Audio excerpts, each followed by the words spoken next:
जीवों के बारे में अध्ययन करते हैं, उसी को हम क्या बोलते हैं, जीव विज्ञान बोलते हैं, राइट। देन हम जूलॉजी स्टार्ट किया और जूलॉजी में हमने क्या पढ़ा, तो हमने सबसे पहला चैप्टर पढ़ा, हमने ह्यूमन फिजियोलॉजी लिखा था और उसमें हमें सारे के सारे सिस्टम्स पढ़ने हैं एक एक करके सीरीज वाइज। तो हमने पहला सिस्टम स्टार्ट किया था, कौन सा, तो पहला सिस्टम हमने सर्कुलेटरी सिस्टम स्टार्ट किया था। और सर्कुलेटरी सिस्टम में पहला ऑर्गन, जिसको आप ऑर्गन बोल सकते हैं बट लिक्विड फ्लूइड ऑर्गन बोलेंगे आप उसको, तो कौन सा था, ब्लड था। ओके, चलो तो हम ब्लड से ही वापस अपनी क्लास स्टार्ट करेंगे। जितना पढ़ा दिया था वो आप, अगर कोई बच्चा आज पहली बार क्लास देख रहा है तो जो प्रीवियस क्लास है एक बायोलॉजी की, वो आप वहां से देख ले और अच्छे से अपना कंटेंट तैयार कर लें। चलो, तो ब्लड में हमने कल क्या पढ़ा, तो मैम आपने पढ़ाया था ब्लड में कि ब्लड होता क्या है, ब्लड को किस इंस्ट्रूमेंट से मेजर करते हैं, ब्लड का पीएच क्या होता है, ब्लड का कलर कैसा होता है, ये सब हमने पढ़ लिया था। अब बात आती है कि मैम ब्लड के अंदर कंपोनेंट्स क्या क्या होते हैं, हमारे ब्लड में कंपोनेंट क्या क्या है, हमारा खून है, उस खून के अंदर क्या होता है। तो आप बताओगे हमारे ब्लड में दो चीजें होती हैं, हमारे ब्लड में, हमारे खून में दो चीजें हैं। क्या क्या दो चीजें हैं, तो देखिए एक होता है ब्लड का सॉलिड पार्ट, एक है ब्लड का सॉलिड पार्ट जिसको आप बोलोगे ठोस पदार्थ, ब्लड का सॉलिड पार्ट या ठोस पदार्थ। और ब्लड की सॉलिड पार्ट का एक नाम और होता है, आप इनको बोल सकते हो सेल्स। मैंने आपको कल बताया था ब्लड क्या है, एक टिश्यू, और टिश्यू किससे बनता है मैम, ग्रुप ऑफ सेल से बनता है मैम। बहुत सारी जब कोशिकाएं आपस में जुड़ती हैं तो वो एक उत्तक और वो एक टिश्यू को फॉर्म करती हैं, राइट। तो आप बताओगे कि ब्लड में मैम दो चीजें होती हैं, एक होता है ब्लड का सॉलिड पार्ट, एक होता है ब्लड का दूसरी साइड लिक्विड पार्ट। आपके ब्लड में लिक्विडिटी होती है और वो लिक्विडिटी किसकी प्रेजेंस से होती है, तो हमारे ब्लड में लिक्विड पार्ट भी होता है जिसको आप हिंदी में बोलोगे तरल पदार्थ, राइट। तो मैं आपको क्या पढ़ा रही हूं, आज हमें पढ़ने हैं ब्लड के कंपोनेंट्स। जब कंपोनेंट्स कंप्लीट होंगे तो हम ब्लड ग्रुप पढ़ेंगे, ठीक है। तो देखिए ब्लड में मैम एक होता है लिक्विड पार्ट, एक होता है मैं ब्लड का सॉलिड पार्ट। जरा ध्यान से सुनिए, सॉलिड पार्ट को आप सेल्स भी बोलते हो। कौन सी सेल्स, वो सेल्स जो ब्लड के अंदर हैं, ब्लड सेल्स। और आप सब जानते हैं ब्लड में कितने कौन कौन सी सेल्स होती हैं, आप बताओगे ब्लड में पहली है आरबीसी। देखो आरबीसी का फुल फॉर्म क्या है, आरबीसी का फुल फॉर्म, आप आरबीसी को बोल सकते हो रेड ब्लड सेल्स या रेड ब्लड कैप्सूल्स भी बोल सकते हो, कैप्सूल्स भी बोल सकते हो। और कैप्सूल्स का मतलब होता है कणिका, कणिका, ठीक है, डॉट पार्टिकल्स जो होते हैं। रेड ब्लड सेल्स लाल रुधिर कोशिका, लाल रुधिर कणिका। दूसरी आती हैं WBC white blood cells, white blood capsules. और तीसरी आती हैं प्लेटलेट्स, और प्लेटलेट्स को आप हिंदी में याद रखेंगे बिंबाणु, बिंबाणु। तो मैम आप ये कहना चाह रही हैं कि ब्लड में जो सॉलिड पार्ट है वो आरबीसी, WBC एंड प्लेटलेट्स हैं। यस, ब्लड के सॉलिड पार्ट को आप सेल्स या कैप्सूल्स बोलते हैं। और ब्लड का जो लिक्विड पार्ट है उसको नाम देते हैं आप प्लाज्मा। क्या नाम देते हैं हम, प्लाज्मा। अब आपका सबसे पहला क्वेश्चन जो बहुत बार एग्जाम में रिपीट होता है वो आता है कि ब्लड में कितने परसेंट में सेल्स होती हैं, मतलब सॉलिड पार्ट कितने परसेंट में है और कितने परसेंट में लिक्विड पार्ट होता है, ठीक है। तो आप याद रखेंगे कि ब्लड में जो लिक्विड वाला पार्ट होता है वो 55% में होता है और जो सॉलिड वाला पार्ट होता है वो कितने परसेंट में होता है, 45% में सेल्स होती हैं एंड 55% में क्या होता है, प्लाज्मा या लिक्विड पार्ट होता है। तो मैम यहां पर हमारे सामने कितने कंपोनेंट्स आए, 1 2 3 तो सेल्स हो गई और चौथा क्या हो गया, प्लाज्मा हो गया। तो ये एक एक करके जब हम सारे पढ़ेंगे तब जाकर आपका ब्लड के कंपोनेंट्स क्या होंगे, कंप्लीट होंगे। तो आप सबसे पहले आप प्लाज्मा लिखेंगे, एक एक करके हमें स्टार्ट करने हैं। तो नंबर 1 इज प्लाज्मा।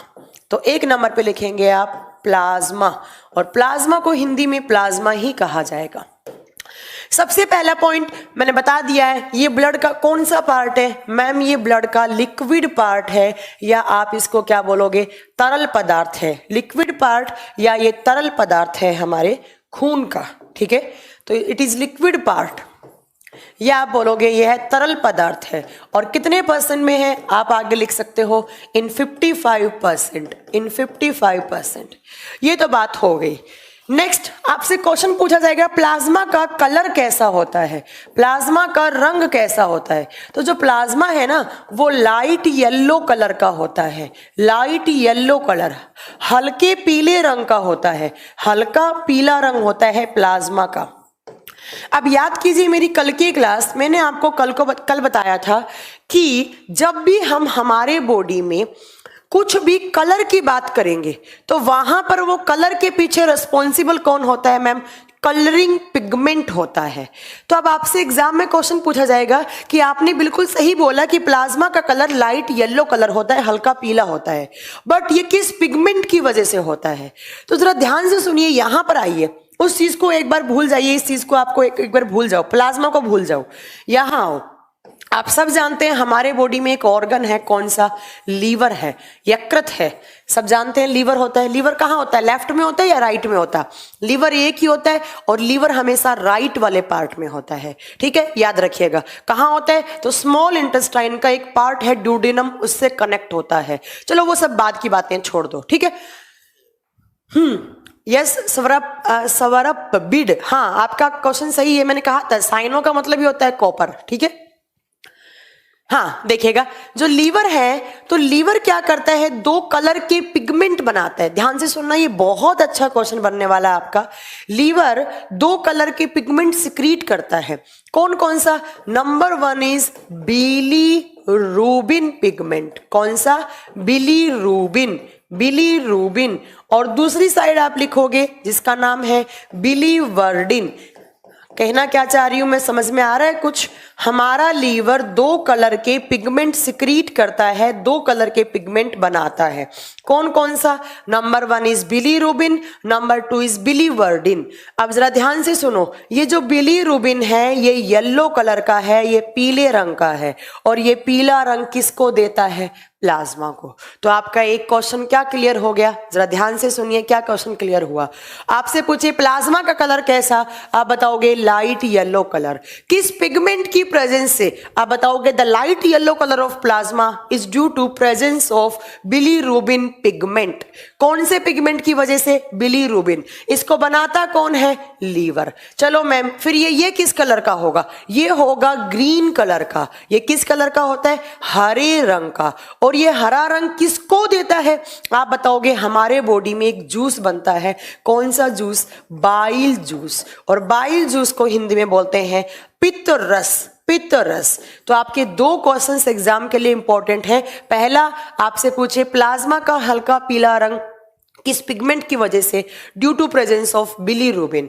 और बाइल जूस का कलर कैसा हो गया मैम, ग्रीन कलर का। ग्रीन कलर के लिए कौन सा पिगमेंट रिस्पॉन्सिबल है मैम, बिलीवर्डिन। और ये बिलीवर्डिन ग्रीन कलर किसको देता है, बाइल जूस। अब हम यहाँ पर ब्लड पढ़ रहे हैं, हम बाइल जूस नहीं पढ़ रहे हैं, तो हमारे काम का कौन सा है, सिर्फ ये वाला बिलीरुबिन। तो आप दो क्वेश्चन है माइंड में हमेशा याद रखना।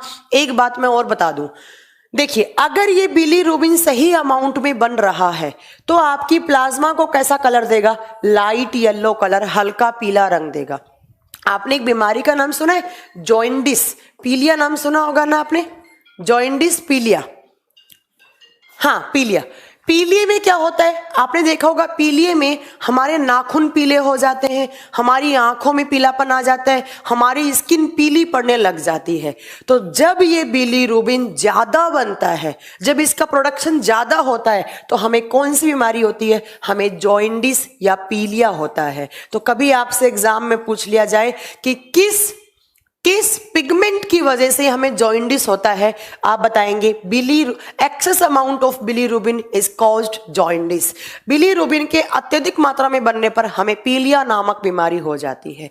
और अगर ये सही अमाउंट में बन रहा है तो प्लाज्मा को कैसा कलर देगा, द लाइट येलो कलर देगा। ठीक है, चलो तो मैम प्लाज्मा से हमारे दो क्वेश्चन हो गए। कौन कौन से क्वेश्चन हुए, प्लाज्मा का कलर कैसा, द लाइट येलो कलर, पीला कलर, किस पिगमेंट की वजह से, तो आप इसके नीचे पिगमेंट का नाम लिख सकते हैं। कौन सा पिगमेंट है यहाँ पर, बिलीरुबिन। और बिलीरुबिन कौन बनाता है मैम, हमारा लीवर, हमारा यकृत बिलीरुबिन बनाता है।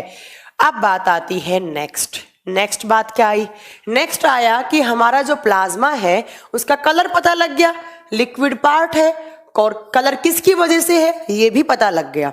अब बात आती है कि प्लाज्मा के अंदर क्या होता है, प्लाज्मा के अंदर होता क्या है। तो आप नेक्स्ट लिखेंगे प्लाज्मा के कंपोनेंट्स। और प्लाज्मा में मेनली 3 चीजें होती हैं, प्लाज्मा में मेनली 3 चीजें होती हैं। क्या क्या? सबसे पहला है वाटर। प्लाज्मा के अंदर सबसे ज्यादा होता है पानी। कितने परसेंट में? आप लिखेंगे ऑलमोस्ट 90 से 92% में पानी होता है।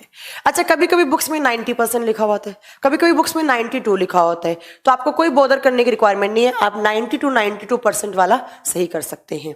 दूसरा, प्लाज्मा के अंदर होता है ग्लूकोज, प्लाज्मा के अंदर होते हैं सॉल्ट, और प्लाज्मा के अंदर कुछ होता है मिनरल्स, जिसको आप बोलते हो खनिज पदार्थ। खनिज पदार्थ जैसे क्लोरीन हो गया, सोडियम हो गया, एक्सेट्रा एक्सेट्रा। ये कितने परसेंट में होते हैं? आप बताओगे कि ये ऑलमोस्ट होते हैं 1% में। 1% में। कितने परसेंट में? 1% में। ठीक है, बाकी क्या होते हैं आप बताओगे? बचे हुए परसेंटेज में होते हैं कुछ प्रोटीन। क्या होते हैं? कुछ प्रोटीन। और आप जानते हैं कि प्रोटीन्स के तो नाम होते हैं मैम, जैसे बालों में मैम केराटिन प्रोटीन होता है, अंडे में एल्ब्यूमाइन प्रोटीन होता है ना, ऐसे टमाटर में ल्यूकोपिन प्रोटीन होता है। तो इन प्रोटीन्स के आपको नाम याद करने हैं। ये प्रोटीन्स पहले आप लिखेंगे कितने परसेंट में? देखो 90 से 92% ये चला गया, 1% ये चला गया, और ऑलमोस्ट 8 से 9% में ये होते हैं। ठीक है, 8 से 9% में क्या होते हैं? प्रोटीन। अब बात आती है कि मैम ये कौन कौन से प्रोटीन होते हैं, कौन कौन से प्रोटीन होते हैं। अब इनके नाम तो बच्चा आपको याद करने पड़ेंगे, इसमें मैम कुछ नहीं कर सकती। इनके नाम आप लिखना स्टार्ट करेंगे। Number 1 is thrombin protein. कौन सा protein? Thrombin protein. Number 2 is prothrombin. कौन सा? प्रोथ्रोम्बिन। थ्रोम्बिन के आगे आप प्रो लगा दो, प्रोथ्रोम्बिन प्रोटीन। नंबर 3 पे आता है फाइब्रिन प्रोटीन। कौन सा protein? Fibrin protein. Fibrin, fibrin. Number 4 पे आता है fibrinogen protein. Fibrinogen protein, fibrinogen. और 5 पे आप लिख सकते हो ग्लोब्यूलिन प्रोटीन। कौन सा protein? Globulin protein. Globulin protein. ठीक है, तो ये 5 प्रोटीन कहाँ हो गए मैम? हमारे प्लाज्मा में हो गए, हमारे प्लाज्मा में हो गए। ठीक है, रवि प्रताप सिंह, ठीक है मैं देख लूंगी। ओके चलो, हाँ देखिएगा। चलो, क्या पढ़ाया मैम ने? मैम ने पढ़ाया कि हमारे ब्लड के अंदर एक प्लाज्मा नाम का कंपोनेंट होता है, और उस प्लाज्मा के अंदर क्या क्या चीजें होती हैं। उस प्लाज्मा के अंदर मैम पानी 90 से 92%, ओके, ग्लूकोज, सॉल्ट, नमक, मिनरल, खनिज पदार्थ 1% में, प्रोटीन ऑलमोस्ट 8 से 9% में। कौन कौन से protein? Thrombin, prothrombin, fibrin, fibrinogen, globulin. अच्छा, थोड़े से अमाउंट में एक प्रोटीन और भी होता है, कभी एग्जाम में पूछ लिया जाए तो आप लिख सकते हैं एल्ब्यूमिन प्रोटीन भी होता है। वैसे तो हमारा लीवर बनाता है इसको, थोड़ा बहुत यहां पर भी होता है ये एल्ब्यूमिन। ये प्रोटीन मेन तो ये 5 ही हैं। चलो समझ में आ गया, आप तो ये बात तो समझ में आ गई कि मैम प्लाज्मा क्या होता है। एक बच्चा पूछ रहा है मैम व्हाट इज प्लाज्मा, तो बेटा वही तो पढ़ा रही हूं मैं। प्लाज्मा क्या है? हमारे ब्लड के अंदर एक लिक्विड कंपोनेंट है जो किस कलर का है? पीले रंग का है। और उसके अंदर क्या है? इतनी सारी चीजें जो मिक्स है, इसी मिक्सर को आप क्या बोल रहे हैं? प्लाज्मा बोल रहे हो, प्लाज्मा बोल रहे हो।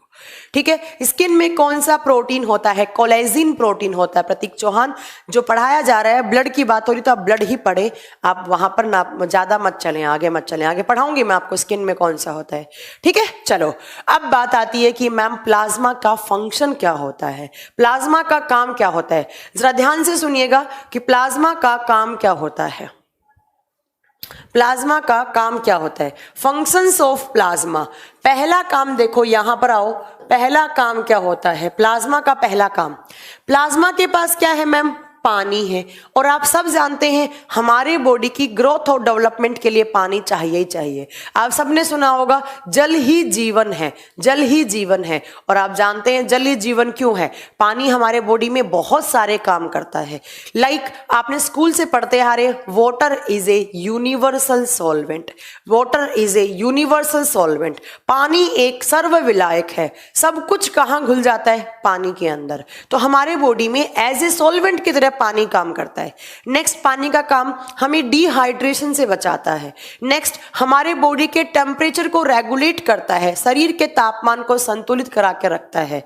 ठीक है। नेक्स्ट आपसे पूछा जाए नेक्स्ट काम क्या है? पानी डाइजेशन की प्रोसेस में हेल्पफुल होता है, पानी एक्सक्रीशन की प्रोसेस में हेल्पफुल होता है, पानी हमारे टिश्यू सेल्स की ग्रोथ करवाता है। तो पानी के इतने सारे काम हैं, है ना। और पानी के काम कोई टीचर पढ़ा नहीं सकता, क्योंकि आपको इतनी बात तो पता होना चाहिए पहले से कि पानी के क्या क्या काम होते हैं। ठीक है, चलो नेक्स्ट आइए आप यहां पर।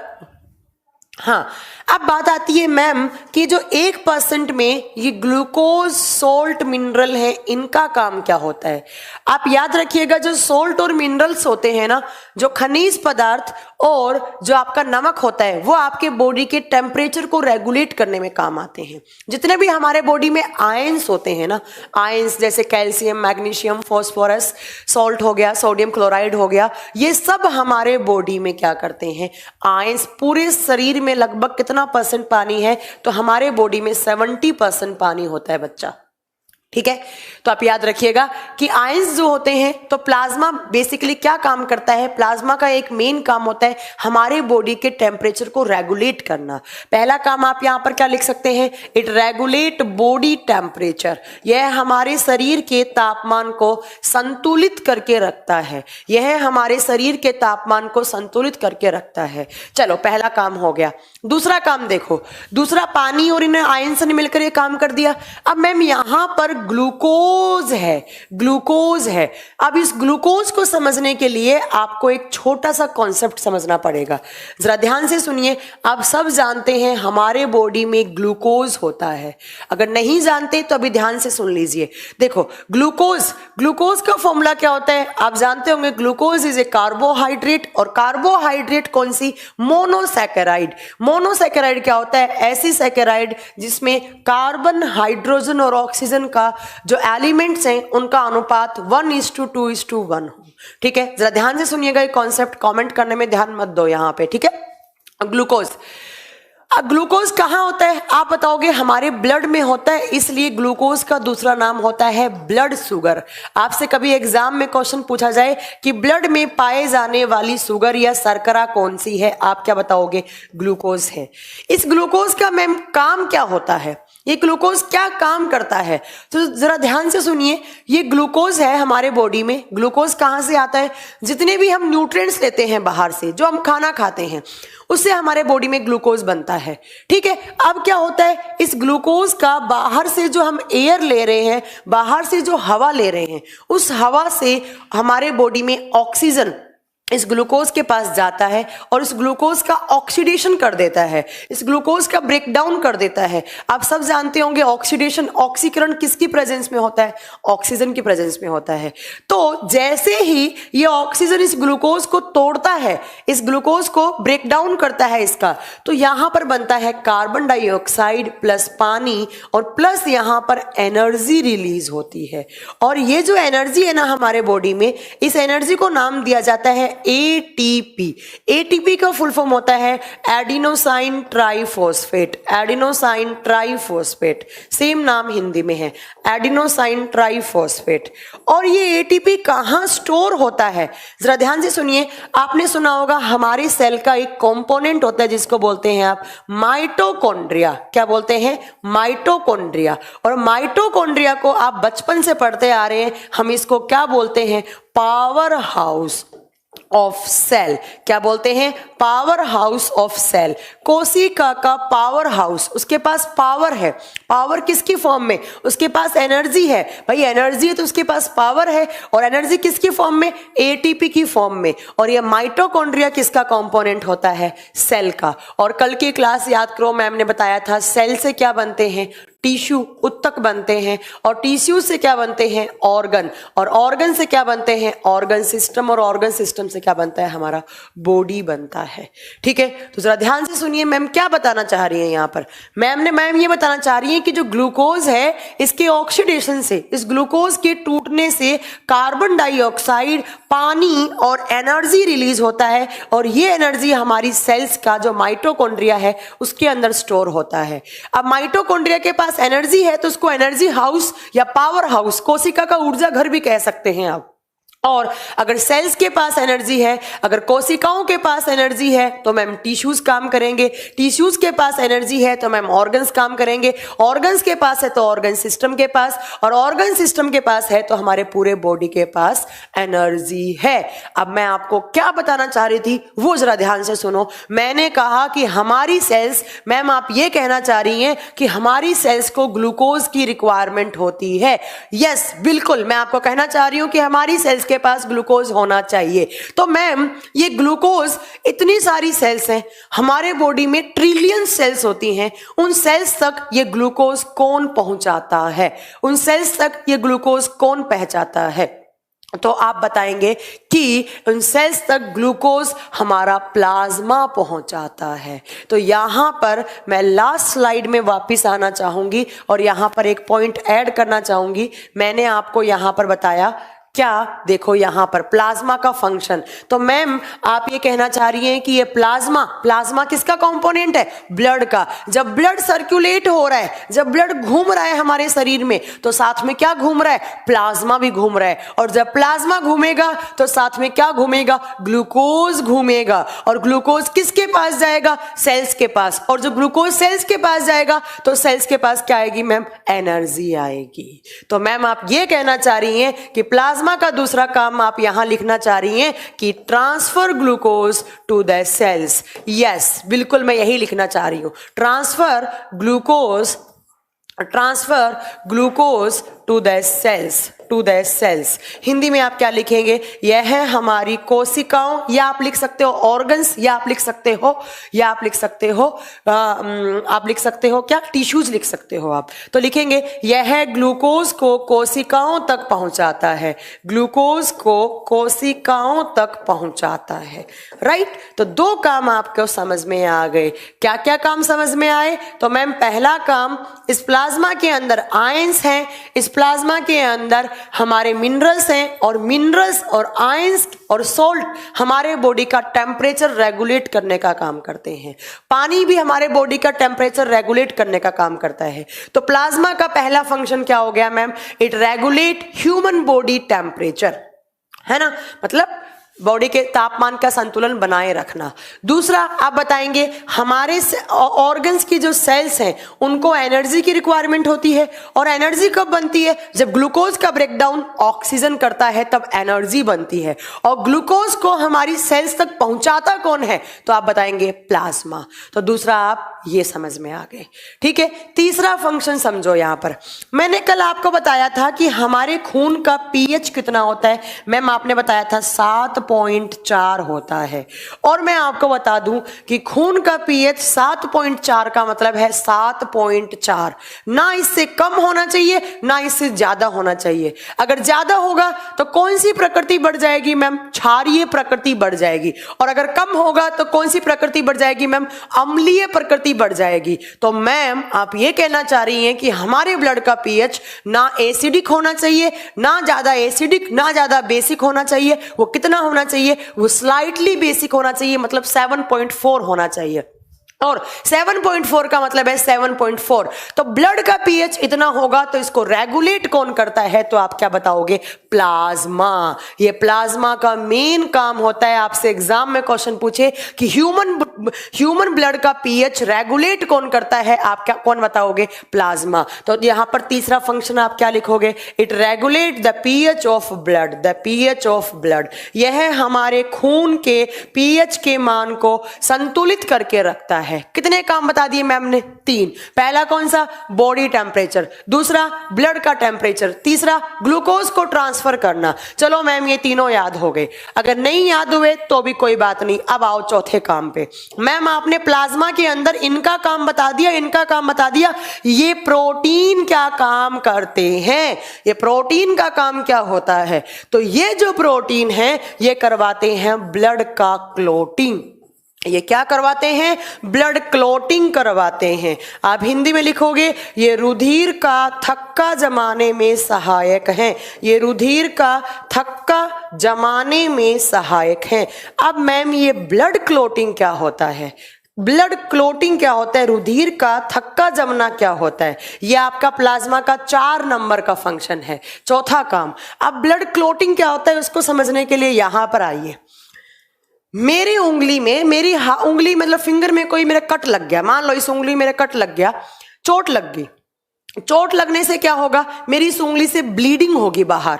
मान लो यहां पर मैंने आपको कल एक सेंटेंस बोला था, अगर आपको याद हो तो मैंने कहा था हमारे बॉडी में जो ब्लड है वो किस में बहता रहता है? मैम ब्लड वेसल्स में, रुधिर वाहिकाओं में बहता रहता है ना। तो जब मैम हमें चोट लगती है तो कोई ना कोई ब्लड वेसल कट गई होती है, तभी तो खून बाहर आ जाता है उन ब्लड वेसल्स से। तो मान लो ये मेरी एक ब्लड वेसल है और इसके अंदर यहां पर कट लग गया।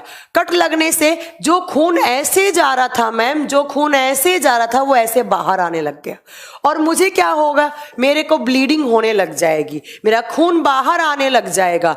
अब ये ब्लीडिंग कितनी देर तक होती है? तो मैम 4 से 5 मिनट तक ब्लीडिंग होगी और 4 से 5 मिनट के बाद इस पोर्शन पे जहां पे चोट लगी है वहां पर क्या हो जाएगा मैम? खून का क्लोट जम जाएगा। क्या हो जाएगा मैम? खून की क्लोटिंग हो जाएगी। अब वो क्लोटिंग होती कैसे है? तो कुछ क्लोटिंग फैक्टर होते हैं, लाइक ये 5 प्रोटीन, ये जो प्रोटीन है ना, ये 5 प्रोटीन, देखो ये क्या करेंगे? ये 5 protein thrombin, prothrombin, fibrin, fibrinogen, globulin, albumin, और ये सारे के सारे प्रोटीन आपस में आकर ऐसे इस खून के अंदर थे, जो खून बाहर आ रहा था इस खून के अंदर ऐसे जमना स्टार्ट हो जाएंगे और जो खून बाहर आ रहा था उस खून को यहीं जमा देंगे। यहां जम गया तो बाहर नहीं आएगा, ये पीछे वाला खून बाहर आके गिरेगा नहीं। तो इस प्रोसेस को क्या बोलते हैं? आप बताओगे? रुधिर का थक्का जमना, ब्लड का क्लोटिंग होना, रुधिर का थक्का जमना या ब्लड क्लोटिंग होना। तो आप बताएंगे मैम कि हमारा जो प्लाज्मा है उसके अंदर ब्लड क्लोटिंग वाले प्रोटीन्स होते हैं और ये प्रोटीन सारे मिलकर क्या करते हैं? तो ये प्रोटीन सारे मिलकर ब्लड क्लोटिंग करवाते हैं। तो प्लाज्मा का चौथा काम क्या हो गया? It is helpful in blood clotting, रुधिर का थक्का जमाने में भी सहायक है। जरा बताइए क्या प्लाज्मा में आपको कोई डाउट है यहां तक? अच्छा, एक क्वेश्चन और, एक क्वेश्चन आता है, मैंने ये तो बता दिया कि ये पांचों के पांचों प्रोटीन ब्लड का क्लोटिंग करवाते हैं। मेन जो होते हैं ना, ये एल्ब्यूमिन बहुत रेयरली ब्लड की क्लोटिंग करवाता है या करवाता ना के बराबर है, ये पांचों करवाते हैं। अब एक क्वेश्चन आता है कि ब्लड क्लोटिंग करवाने वाला इन पांचों में से मेन प्रोटीन कौन सा होता है? ब्लड क्लोटिंग करवाने वाला मेन प्रोटीन कौन सा है? तो मैंने ये जो लिखा है ना फाइब्रिनोजन, यहां पे लिखती हूं वापिस में, ये जो फाइब्रिनोजन प्रोटीन होता है ना, it is main protein for blood clotting process. यह है फाइब्रिनोजन जो मेन प्रोटीन है जो रुधिर का थक्का जमाता है, जो रुधिर का थक्का जमाता है। तो आप ये बात याद रखिएगा। प्लाज्मा कितने परसेंट में? 55% में। कौन सा पार्ट? लिक्विड पार्ट, तरल पदार्थ। प्लाज्मा में पानी 90 से 92%। देन प्लाज्मा में प्रोटीन 8 से 9% में। कितने मेन? 5। पांचों में से मेन कौन सा? फाइब्रिनोजन। काम क्या करते हैं? ब्लड का क्लोट जमाने का। ग्लूकोज मिनरल सोल्ट कितने परसेंट में होते हैं? 1% में। प्लाज्मा का काम, पानी है तो हमारे बॉडी का टेम्परेचर रेगुलेट करने में हेल्पफुल होते हैं। प्लाज्मा हमारे ब्लड का पीएच भी क्या करता है? तो आप बताएंगे ब्लड का पीएच भी क्या होगा? रेगुलेट करने का काम करेगा। ठीक है। और नेक्स्ट आप बताएंगे कि प्लाज्मा ग्लूकोज को ट्रांसफर करता है। जब खून हमारे बॉडी में चारों तरफ घूम रहा है, सर्कुलेट हो रहा है, तो साथ में क्या घूम रहा होगा? तो मैम साथ में प्लाज्मा, और प्लाज्मा के साथ क्या गया होगा? ग्लूकोज गया होगा। राइट, इतना आपको यहां पर याद रखना है। ये आपका प्लाज्मा कंप्लीट हो गया। प्लाज्मा का कलर कैसा? Light yellow colour. और लाइट येलो कलर का आप बताएंगे किस पिगमेंट की वजह से? बिलीरुबिन की वजह से। ठीक है, चलो। हाँ, इन्हीं प्रोटीन की वजह से आपके खून का जंजाल सा बन जाता है, जाल बन जाता है, पॉलीमर की फॉर्म में आ जाता है और वो खून बाहर नहीं निकलता है। ठीक है, चलो ये आप याद रखेंगे। अब नेक्स्ट बात आती है आपकी ब्लड सेल्स पढ़नी है। अब हमें डिटेल में ब्लड सेल्स पढ़नी है, रुधिर की कोशिकाएं। और ब्लड सेल्स में सबसे पहली सेल्स लिखेंगे आप आरबीसी। कौन सी लिखेंगे? आरबीसी, रेड ब्लड सेल्स या रेड ब्लड कैप्सूल्स या लाल रुधिर कोशिका या लाल रुधिर कणिका। हम लोग इनको आरबीसी बोलते हैं, बट साइंस की लैंग्वेज में इनका नाम होता है एरिथ्रोसाइट्स। इनका नाम होता है एरिथ्रोसाइट्स। तो आप लिखोगे it is also known as erythrocytes. Erythrocytes, देखिए जब भी आप साइंस में एरिथ्रो टर्म देखेंगे उसका मतलब होता है रेड कलर। जैसे एक डाई होती है केमिस्ट्री में एरिथ्रोसिन डाई, ठीक है, एरिथ्रोसिन डाई। साइट का मतलब होता है सेल, क्योंकि जो सेल है ना, इस सेल की स्टडी को बोलते हैं आप cytology. To study about cell is known as cytology. तो सेल्स का मतलब हो गया कोशिका के बारे में अध्ययन करना, साइटोलॉजी कहलाता है, राइट। तो आप बताएंगे कि मैम रेड कलर वाली सेल्स को आप क्या बोल सकते हो? आप बोल सकते हो एरिथ्रोसाइट्स। जब आपको डेंगू मलेरिया होता है तो डॉक्टर रिपोर्ट देता है तो उसके अंदर लिखा हुआ आता है कि एरिथ्रोसाइट्स इतनी है, इतनी होनी चाहिए, ठीक है। चलो मैम समझ में आ गया। नेक्स्ट देखो यहां पर आप क्या याद रखेंगे, ये जो आरबीसी है वो मिलियंस में होती हैं। हमारे बॉडी में इनकी क्वांटिटी कितनी होती है आप बताओगे? मिलियंस में होती हैं। देखो कल मैंने आपको बताया था कि हमारे ब्लड में 3 टाइप की सेल्स हैं, या अभी बताया मैंने, कौन कौन सी? RBC, WBC and platelets, right. 3 होती हैं। अगर आप क्वांटिटी की बात करते हैं, अगर आप संख्या की बात करते हैं, आप क्वांटिटी की बात करते हैं कि इन तीनों में सबसे ज्यादा कौन सी है, तो याद रखिएगा आरबीसी जो होती है वो मिलियंस में होती है। देन पीएल का मतलब प्लेटलेट्स जो होती है वो लाखों में होती हैं, वो लैक्स में होती हैं। नेक्स्ट इसके बाद आएगा डब्ल्यूबीसी, और डब्ल्यूबीसी किस में होती है आप बताओगे?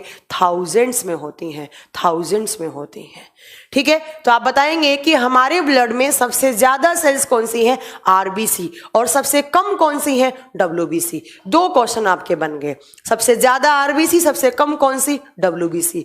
अब अगर आप इनके साइज की बात करते हैं, अगर आप इनके आकार की बात करते हैं, तो मैं बता दूं जो जितनी ज्यादा नंबर में होंगी उनका साइज इतना ही छोटा होगा, और जो जितनी कम होंगी नंबर में उनका साइज उतना ही बड़ा होगा। जरा बताइए सबसे बड़ी कौन सी हो जाएंगी? डब्ल्यूबीसी। उसके बाद कौन सी आएंगी? प्लेटलेट्स। उसके बाद कौन सी आएंगी? आरबीसी। ये लो आपके 2 क्वेश्चन तैयार हो गए, 2 नहीं 4। पूछे कौन सी ब्लड सेल सबसे ज्यादा होती हैं? आरबीसी। कौन सी ब्लड सेल सबसे कम होती हैं? डब्ल्यूबीसी। कौन सी ब्लड सेल सबसे बड़ी होती है, लार्जेस्ट? तो आप बताओगे डब्ल्यूबीसी। कौन सी ब्लड सेल सबसे छोटी होती हैं? आप बताओगे आरबीसी। आरबीसी। तो आप यहां पर एक पॉइंट लिख सकते हैं, इस सारी चीज को हटा दो, आप नेक्स्ट पॉइंट लिखेंगे it is smallest blood cells. It is smallest blood cells. यह हमारी रुधिर की सबसे छोटी कोशिका है। रुधिर की सबसे छोटी कोशिका है। रुधिर की अगर ब्लड के अंदर देखें तो सबसे छोटी कौन सी निकलेंगी? आप बताओगे आरबीसी निकलेंगी, राइट। और मैम होती किस में है? मिलियंस में होती हैं। अब जरा देखते हैं कितने मिलियंस होती हैं, कितने मिलियंस होती हैं। अगर आप बात कर रहे हो मेल की, मेल का मतलब है नर या लड़का, तो लड़कों में कितनी आरबीसी होनी चाहिए? आप बताओगे 4.5 to 5.5 मिलियन पर 100 ml HB का मतलब मैम ने क्या बताया था कल? हीमोग्लोबिन। तो अगर आप लड़के हैं तो आपके 100 मिलीलीटर हेमोग्लोबिन में 4.5 से 5.5 मिलियन होनी चाहिए। और मैंने कल बताया था कि 100 ml में हेमोग्लोबिन कितना होता है, तो वह मैं ऑलरेडी कल आपको बता चुकी हूं, ठीक है। अगर आप लड़की हैं अगर आप लड़की हैं तो लड़कियों में कितना होना चाहिए, मादाओं में कितना होना चाहिए? आप बताओगे 4 to 4.5 मिलियन पर 100 ml HB। लड़कों में थोड़ी आरबीसी ज्यादा होती हैं, लड़कियों में थोड़ी आरबीसी कम होती हैं। ठीक है, सिर्फ लड़का और लड़की के खून में आरबीसी में डिफरेंस होता है। डब्ल्यूबीसी प्लेटलेट्स दोनों इक्वल होती हैं लड़का और लड़की में। ठीक है मैम, भले ही ये क्वांटिटी में ज्यादा है बट इनका साइज क्या होगा मैम, छोटा होगा। इसीलिए हमने क्या लिखा, it is smallest blood cells. अब बात आती है मैम आरबीसी की खोज किसने की थी। आप लिखोगे it is discovered by Antonie van Leeuwenhoek. Antonie van Leeuwenhoek ने, मैंने कल बताया था कि जो ल्यूवेनहोक हैं उन्होंने बहुत सारा काम किया था। ल्यूवेनहोक, ठीक है, आप बताएंगे ल्यूवेनहोक जी ने किसकी खोज की थी, आपने बताएंगे आरबीसी की। चलो मैम, ये तो पता लग गया कि इनका नाम एरिथ्रोसाइट, ये सबसे छोटी होती हैं, इतनी क्वांटिटी में होनी चाहिए। डिस्कवर्ड किसने किया इसको, इसकी खोज किसने की, एंटोनी वॉन ल्यूवेनहोक ने। अब नेक्स्ट बात आती है मैम ये आरबीसी बनती कहाँ है, इनका फॉर्मेशन कहाँ होता है। आप सब जानते हैं आरबीसी वहीं बनेंगी जहां खून बनेगा। और जरा बताइए खून कहाँ बनता है, आप बहुत अच्छे से जानते हैं इनका फॉर्मेशन कहाँ होना चाहिए, हमारी बोन मैरो में। या कहाँ बनेंगी, बोन मैरो में बनेंगी। बोन मैरो क्या होता है, अस्थि मज्जा। और मैंने कल बताया था कि जो हमारी लंबी लंबी हड्डी होती है उसके बीच में जो खोखला पार्ट पड़ा है, जो एम्प्टी स्पेस पड़ा है, उसको क्या बोलते हैं उसको हम बोलते हैं बोन मैरो। तो कभी कभी आपके पास ना एग्जाम में ऑप्शन आएगा कि आरबीसी कहाँ बनती है, तो आप बताओगे आरबीसी बोन मैरो में बनती है। कभी कभी आएगा रेड बोन मैरो में बनती हैं, तो ये भी सही हो सकता है, रेड बोन मैरो में बनती हैं, तो ये भी सही हो सकता है। ठीक है, लाल अस्थि मज्जा या अस्थि मज्जा में बनती है। ठीक है, देखो अब बात आती है आरबीसी, और सी का मतलब क्या होता है, सेल। और देखो रेड ब्लड सेल, और आप सब जानते हैं, आप स्कूल से पढ़ते आ रहे हैं कि जो सेल्स होती हैं ना उनका एक सर्टन लाइफ स्पेन होता है, उनका कुछ जीवन काल होता है, और जिस जीवन काल के बाद वो सेल्स क्या होती हैं, वो मर जाती हैं। तो आपसे एग्जाम में क्वेश्चन आएगा कि जो आरबीसी हैं उनका लाइफ स्पेन कितना होता है। लाइफ स्पेन का मतलब है उनका जीवन काल कितना होता है। आप बताएंगे आरबीसी का जीवन काल 120 डेज का होता है। कितने दिनों का, 120 दिन का होता है। कहां बनी, बोन मैरो में। कितना दिन सरवाइव करी, 120 दिन सरवाइव करी। अब क्या होगा, अब धीरे धीरे ये आरबीसी हैं ये डेड होना स्टार्ट हो जाएंगी। क्या, इनका ब्रेकडाउन का मतलब है यहाँ पर टूटना, या डेड मतलब मरना। टूटना या ब्रेकडाउन का मतलब यहां पर आप मरना ही लिखेंगे। तो ये आरबीसी मैम बोन मैरो में या रेड बोन मैरो में बनी, 120 दिन सरवाइव करेंगी। जो भी इनका काम होता है वो काम करेंगी। अभी मैं आपको बताऊंगी कि क्या काम होता है। ठीक है, देखिए तो ये मरने के लिए कहां जाती है, जरा ध्यान से सुनिएगा इस कॉन्सेप्ट को। ये मरने के लिए 2 ऑर्गन के पास जाती हैं। पहला ऑर्गन है आपका लीवर, यकृत, और दूसरा ऑर्गन है एक आपका स्प्लीन। स्प्लीन को हिंदी में प्लीहा या तिल्ली, कॉमन लैंग्वेज में तिल्ली कहा जाता है। इन दोनों ऑर्गन में, दोनों ऑर्गन हैं हमारे। ठीक है मैम, बोन मैरो कहाँ होती है, तो बच्चा आपने कल की क्लास अटेंड नहीं की थी क्या, तो प्लीज आप कल की क्लास देखें। देखिए तो आरबीसी टूटने के लिए या मरने के लिए कहां जाती हैं, आप बताओगे लीवर और स्प्लीन दोनों ऑर्गन में जाती हैं।